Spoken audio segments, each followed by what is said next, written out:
Hello everyone. आज की video में chapter 2 exercise 2.3 question number 3 solve करेंगे।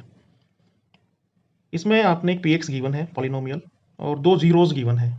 जीरोस का मीनिंग इस पीएक्स के दो सॉल्यूशन आपको गिवन है और ऑब्टेन ऑल आपको निकालने हैं। तो बचे कितने? दो और बचे, क्योंकि हाईएस्ट पावर कितनी है? 4। जितनी उसकी डिग्री होती है उतने ही उसके सॉल्यूशन होते हैं। तो सॉल्यूशन में दो आपको गिवन और दो आपको फाइंड आउट करने हैं। तो जब मुझे कोई दो फैक्टर गिवन होते हैं और दो मुझे निकालने हैं, क्योंकि टोटल 4 है, तो मैं उन दो से जो दो गिवन जीरोस हैं एक उनसे जीएक्स क्रिएट कर सकता हूं, क्योंकि वह ये दोनों ये फैक्टर हैं किसके? इस पीएक्स के। यदि ये फैक्टर हैं तो ये इसको डिवाइड करेंगे। तो मैं इन दोनों जीरोस से एक जीएक्स कंस्ट्रक्ट करता हूं, जिसका फॉर्मूला है एक्स माइनस अल्फा पहला जीरोस और एक्स माइनस बीटा दूसरा जीरोस। यदि आप इन दोनों को मल्टीप्लाई कर दें तो आपके पास एक इक्वेशन आती है सेकेंड ऑर्डर की, ये वाली। ये इक्वेशन आ गई आपके पास।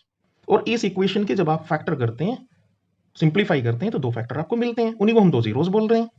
तो उन जीरोस को मैं इस फॉर्मूले में रखूं तो वो जीएक्स का काम करेंगे। वैल्यू रखिए जरा, अल्फा की वैल्यू एक्स माइनस 5/3, और यहां माइनस है और ये भी माइनस है, तो minus minus plus, square root 5/3 add है, दूसरे में सब्ट्रैक्ट है। कोई फॉर्मूला आपको याद आया हो, ए स्क्वायर माइनस बी स्क्वायर, ए प्लस बी और ए माइनस बी। बहुत सही समझ रहे हैं आप। एक्स स्क्वायर माइनस ये वैल्यू आपके पास स्क्वायर रूट 5/3, ये देखिए स्क्वायर, ए स्क्वायर माइनस बी स्क्वायर, ये से कैंसिल, आपके पास वैल्यू बचती है माइनस एक्स स्क्वायर माइनस 5/3। ये जी एक्स की वैल्यू है। ये वैल्यू को मैं क्या और सिंपलेस्ट फॉर्म में ऐसा लिख सकता हूं, 3 एक्स स्क्वायर माइनस 5/3। देखिए बहुत ही एक अच्छा पॉइंट आ रहा है, मैं उसको बात कर रहा हूं। जी एक्स की ये वैल्यू है ओरिजिनल, ये यदि पी एक्स को डिवाइड करती है तो सर मैं एलसीएम ले लूंगा, तब भी ये वैल्यू इसको डिवाइड करेगी पी एक्स को। और यदि मैं इसका 3 छोड़ दूं और ऊपर की वैल्यू को केवल लूं, इससे मेरा क्वेश्चन का जो पूरी टोटल कैलकुलेशन होगी वो इजी हो जाएगी। इसलिए मुझे ऐसा करना चाहिए कि ये टर्म इसको बहुत ज़्यादा कॉम्प्लिकेटेड कर देगी, मैं इसको हटा देता हूँ। तो जी एक्स इक्वल टू, केवल मैं ऊपर की वैल्यू ले रहा हूँ, 3x² माइनस 5, क्योंकि ये वैल्यू डिवाइड करती है पी एक्स को, तो श्योर है बिल्कुल ये वैल्यू भी डिवाइड करेगी, क्योंकि ये कोई 3 का मल्टीपल रहा होगा। जैसे कोई वैल्यू 9 और 3 है तो 3 3 जा 9, और मैंने क्या करा, इस 3 को ना लिख करके, मैं इस 9 को ना लिख के, या फिर ऐसा कहूं कोई 18 वैल्यू है मेरे पास, उसे 9 भी डिवाइड कर दिए और उस 9 को यहां पे 3 डिवाइड कर रहा है। तो जी एक्स मुझे मिला और पी एक्स मेरे पास ये है। अब मुझे डिवाइड करना चाहिए, डिवाइड करते हैं। नाउ जी एक्स की वैल्यू लिखते हैं 3x² माइनस का 5, और पी एक्स की वैल्यू है 3x⁴ 6x³ plus 2x² minus 10x और माइनस का 5। करिए सर डिवाइड। 3x⁴ आपकी ज़रूरत है, लेकिन यहाँ कितना है 3x², तो सर 3 तो है मेरे पास, केवल x² चलना है, केवल x² और आप चला दीजिए, x²। वैल्यू हो गई आपके पास 3x⁴, ये x² इसमें मल्टीप्लाई करेगा, और फिर 5x², यहाँ क्यूब है तो मैं इसको 5 को स्क्वायर के नीचे ही ले जाऊंगा। सब्ट्रैक्ट करिए, ये माइनस और ये प्लस, कैंसिल। ये पावर ज़्यादा है, 6x³ को लिखते हैं, और यहाँ बचा आपके पास 7x² माइनस 10x आपने कैरी कर लिया है। अब मुझे यहाँ से पता लगा है 6x³ मुझे चाहिए, मेरे पास कितना है 3x², तो 3 2 6 और x की और मल्टीप्लाई कर दो, कुल मिलाकर मेरी ज़रूरत 2x की है, तो 2x की मल्टीप्लाई करते हैं इसमें, तो 6x³ क्यूब और 2 5 जा 10, सब्ट्रैक्ट, ये माइनस ये plus, same value opposite sign के साथ कैंसिल। कमाल, ये भी कैंसिल।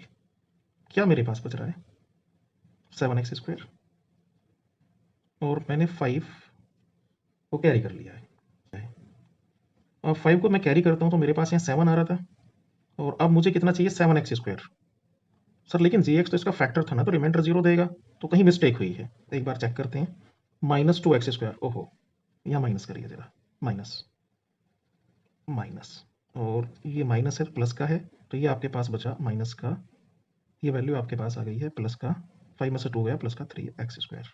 और ये वैल्यू 3x²। अब ठीक है, क्योंकि हमें पहले से ही पता था वो उसका फैक्टर है, gx इसका फैक्टर है, क्योंकि उसके जीरोज हैं वो, तो रिमाइंडर 0 आना चाहिए, तो गलती ठीक रहा, पकड़ में आई। तो 1 जा आप चलाइए, 1 जा 1 टाइम्स, तो 1 टाइम्स यूज करते हैं तो वैल्यू 3x² माइनस 5। सब्ट्रैक्ट करिए, ये माइनस और ये प्लस कैंसिल, रिमाइंडर 0। सर यदि इसका रिमाइंडर 0 आता है तो क्लियर उसने कर दिया कि ये दोनों इसके जीरोस थे और gx इसका फैक्टर है। तो अब मैं क्या इसे डिविडेंड रूल में लिख सकता हूं? देयरफॉर, क्योंकि हम जानते हैं डिविडेंड वाली सिचुएशन क्या होती है, आपके पास px बहुत बड़ी वैल्यू लिखना पड़ेगा, शॉर्ट लिख दिया है px, और gx कौन था, 3x² qx और प्लस rx। वैल्यू लिखती है, gx की वैल्यू 3x² माइनस 5, और qx आपके पास था x⁴ प्लस 2x प्लस 1 और रिमाइंडर है 0। अब मेरा जो बचा हुआ गेम है वो इस पर डिपेंड करता है, इस qx पे, क्योंकि ये तो दो फैक्टर मुझे पहले से ही गिवन थे, दो जीरोज हैं, और ये इससे मुझे दो जीरोज और मिलने वाली है, तो मुझे सॉल्व करना चाहिए अब केवल qx को। नाउ टू फाइंड, एक बहुत अच्छी प्रेजेंटेशन के साथ, now to find, now to find other zeros, जो बची हुई दो जीरोज हैं उन्हें फाइंड आउट करना है, और वो किससे फाइंड आउट करना है, qx से, क्योंकि qx ही उसको अब दे पाएगा। तो qx की मुझे फैक्टर करनी चाहिए फिर, और qx को मुझे 0 भी रखना पड़ेगा for this qx should be 0, ये मैंने 0 ले लिया है सर, qx इक्वल टू 0। तो वैल्यू लिख लेते हैं इसकी, qx की वैल्यू है x⁴ and 2x plus 1 equal to 0। या तो आप फैक्टर कर दीजिए स्प्लिटिंग, और या फिर इसे a² plus b² plus 2ab का फॉर्मूला समझ लीजिए। चलिए फैक्टर कर लेते हैं, x प्लस 1 इक्वल टू 0, और आप इसे x कॉमन करिए इसमें से, x प्लस 1 इक्वल टू 0, और ये वैल्यू आपके पास यहाँ प्लस का 1 आपके पास बचा, प्लस 1, क्योंकि यहाँ कॉमन आपके पास 1 है, प्लस का 1, दोनों में x प्लस 1 और x प्लस 1 इक्वल टू 0। दोनों फैक्टर का मल्टीप्लाई जो आ रहा है, प्रोडक्ट 0 आ रहा है, तो ये 0 है या फिर ये फैक्टर 0 है। तो सर इस बात को बताने के लिए पहले भी हमने किया है, if x plus 1 equal to 0 तो x इक्वल टू माइनस 1, एक answer, and if x plus 1 equal to 0 तो x प्लस 1 0 आपने लिया तो x इक्वल टू माइनस 1, दूसरा। तो 2 जीरोज तो आपके पास इस फैक्टर से थी जो गिवन था आपको स्क्वायर रूट में, और 2 जीरोज आपने ये फाइंड आउट कर दी, टोटल 4 हो चुकी हैं। अब आप इसे हेंस करके अपनी बात लिख सकते हैं कि therefore other 2 zeros of the given polynomial are -1 and -1।